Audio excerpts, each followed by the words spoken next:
The elixir of life. Coffee, coffee, coffee, coffee. Good morning, I'm Dan Mayson. Here's a look at some news on this white sheet of paper.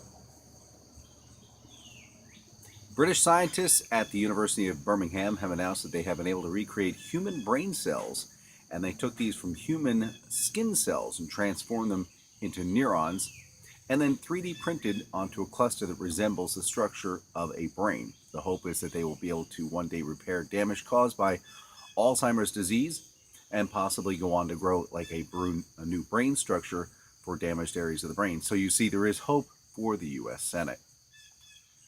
According to Reuters, China has just taken down 2 rogue robot bots. One appeared to question whether or not the Chinese Communist Party was an appropriate entity.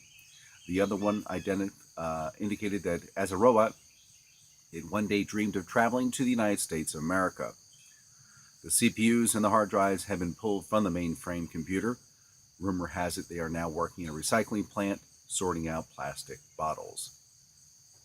A woman was pulled over the other day on Route 101 south of San Jose, California, when a police officer noticed she was traveling 85 miles per hour.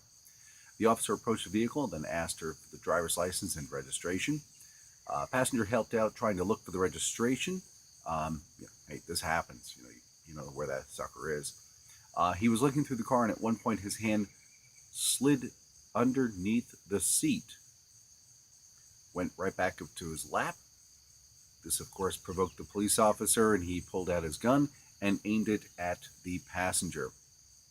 The police officer indicated that he had to do this until backup arrived. What you don't seem to understand is the passenger and the driver were, they were driving, and they had a color tone. Well, how do I put this gently? They had slightly more melatonin than I did. Plus, I saw some tattoos. The passenger, believe it or not, was given a citation, as was the driver. And the police officer went on to say that he was a little concerned because he did notice a screwdriver on the floor of the car. Yeah, you never know when those screwdrivers will accidentally go off by themselves. I'm sure that was the reason he pulled the gun. All right, those of you watching this today will have a very good chance of seeing what's referred to as a Sturgeon's full moon. Last night before bedtime, it was available, or later today when the sun drifts down, we'll see a full moon. Yesterday it was about 99%. It'll be a full moon in August during this time, which is sometimes known as a blueberry moon or a wheat cut moon.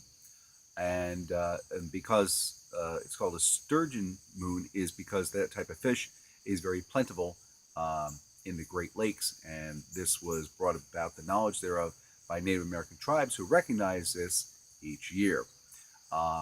It also, in some parts of the world, will coincide with a lunar eclipse, but of course, our lunar eclipse will not occur until August 21st.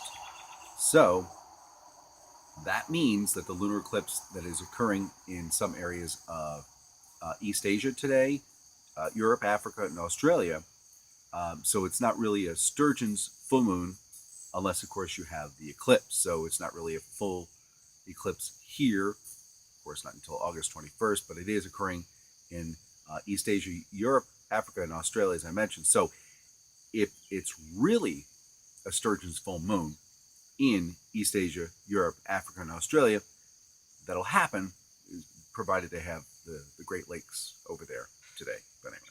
All right, last story. Former Google data scientist Seth Stevens-Davidowitz combed through Wikipedia to find out what successful people had in common. He went through hundreds of thousands of web pages through Wikipedia, made sure they were peer-reviewed. He identified hundreds of separate data sets. He found that a vast majority of successful people had a few things in common. First off, it was important to be born. It was important to be born near a large college town. That was one. Also, he speaks of growing up near immigrants, as it seems to bring about a lot of diversity and new thoughts and new ideas to your mind. And also he mentioned having a boatload of money usually helps as well. Anyway, that's the news I got for today, August 7th, 2017. Don't forget to subscribe, share, give a thumbs up. I'm Dan Mayson, and we'll see you soon. Bye, y'all.